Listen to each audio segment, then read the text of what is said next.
Assalamualaikum warahmatullahi wabarakatuh. Berjumpa kembali di channel ini. Salam sejahtera untuk kita semua, terkhusus kepada rekan-rekan yang akan mengikuti seleksi P3K di tahun 2021 ini. Baik, kali ini saya akan mengupdate tentang adanya perubahan formulasi soal P3K tahun 2021 yang mana tidak lagi menggunakan skema yang disampaikan pada Permenpan nomor 4 tahun 2019, melainkan diubah oleh Kemendikbud. Nah, adapun di sini disebutkan materi ujian P3K terdiri dari 150 soal yang terdiri atas kompetensi teknis, penalaran, manajerial, kemudian sosial kultural, pertanyaan wawancara yang waktu pengerjaannya selama 170 menit. Nah, ini tentu saja berubah dari bentuk yang dilaksanakan di tahun 2019. Sedangkan untuk bobot penilaian ini Pak Iwan menjelaskan untuk kompetensi teknis dan penalaran itu ada 60% ya. Untuk manajerial, sosial, kultural dan pertanyaan wawancara bobotnya 40%. Nah, kalau kita perhatikan dari hal ini tentu saja sangat berubah dan berbeda sekali dengan apa yang ada pada Permenpan nomor 4 tahun 2019. Kompetensi teknis dan penalaran lebih tinggi bobotnya karena sesuai mata pelajaran yang diajarkan gurunya. Kalau gurunya melaksanakan tugas mengajarnya dengan baik, insya Allah bisa menjawab tuturnya. Jadi dalam hal ini untuk kompetensi teknis dan penalaran ya, ini adalah kabar gembira sesuai dengan apa yang kita kerjakan di lapangan. Nah, dalam hal ini beliau juga menyebutkan bahwa materi ujian P3K terdiri dari kompetensi teknis sesuai mata pelajaran, kemudian mengandung juga ini formulasi baru, tes bakat skolastik atau penalaran, dan manajerial, serta sosial kultural dan pertanyaan wawancara yang kita jawab secara tertulis di depan komputer ya. Nah, untuk kompetensi teknis ini, masing-masing peserta mendapatkan 50 butir soal dengan waktu 60 menit.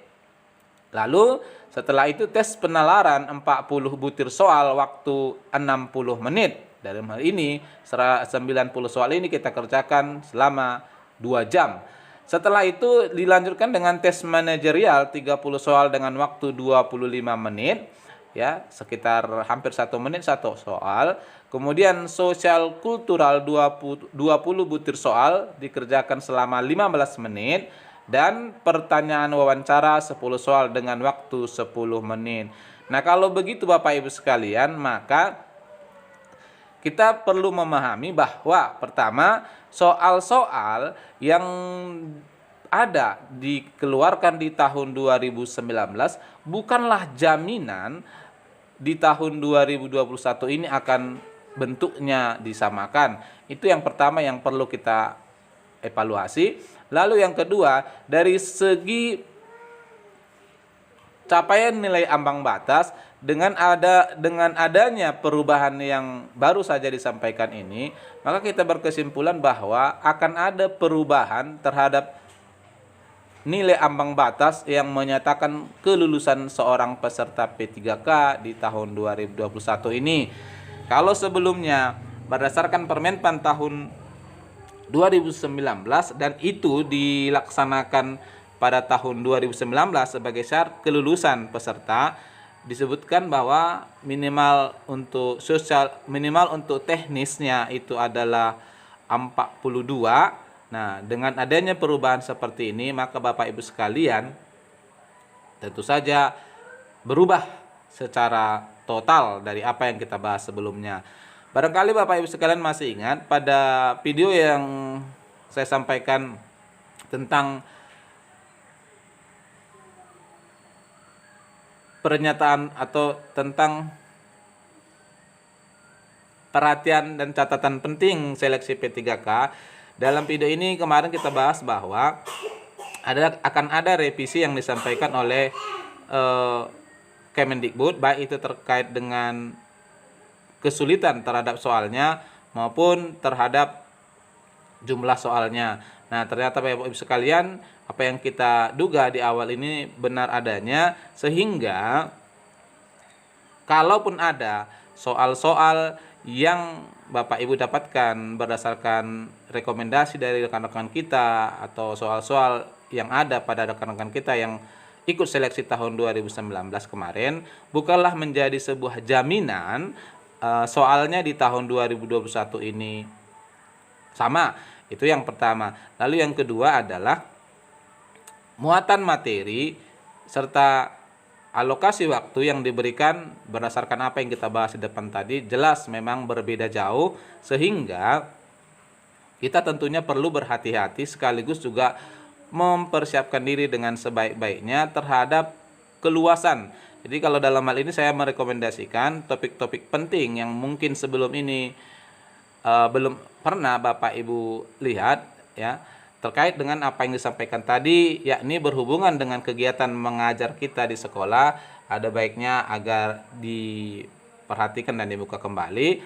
Lalu kemudian di video ini juga kita kemana sudah bahas lebih jauh tentang bagaimana strategi agar lulus di tahun 2021 ini. Nah, dengan adanya perubahan yang disampaikan oleh Kemendikbud itu, maka tentunya saya lebih melihat bahwa adanya perubahan skema yang dilaksanakan oleh Kemendikbud di tahun 2021 ini adalah suatu alasan sebenarnya pemerintah dalam hal ini belumlah sanggup untuk menanggung seluruh beban penggajian jika 1 juta P3K diluluskan di tahun 2021 ini. Karena dalam posisi seperti ini, seandainya saja formulasi dan bentuk soal yang diujikan sama dengan di tahun 2019, saya berkeyakinan minimal 50% lebih Bapak Ibu sekalian akan lulus seleksi P3 di tahun 2021 ini. Namun dengan adanya perubahan formulasi soal P3K ini, maka kecil kemungkinan Bapak Ibu sekalian ya, menurut alokasi waktu sampai 3 jam, kemudian jumlah soal yang begitu banyak, kita bisa sanggup untuk menyelesaikan sesuai dengan apa yang diharapkan oleh Kemendikbud.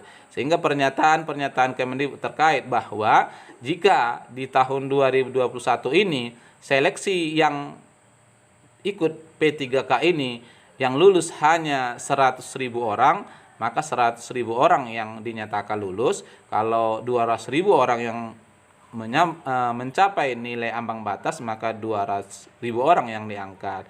Betul bahwa akan dibuat seketat mungkin dalam hal penentuan nilai ambang batas ini, sehingga tentunya ya dari 1 juta lowongan P3K di tahun 2021 ini, dengan adanya perubahan skema formulasi soal P3K ini, maka saya berkesimpulan bahwa tidak akan terisi seluruh lowongan itu sesuai dengan apa yang ada dijelaskan di depan. Barangkali ini tinjauan kita, semoga membantu dan bermanfaat. Wassalamualaikum warahmatullahi ta'ala wabarakatuh.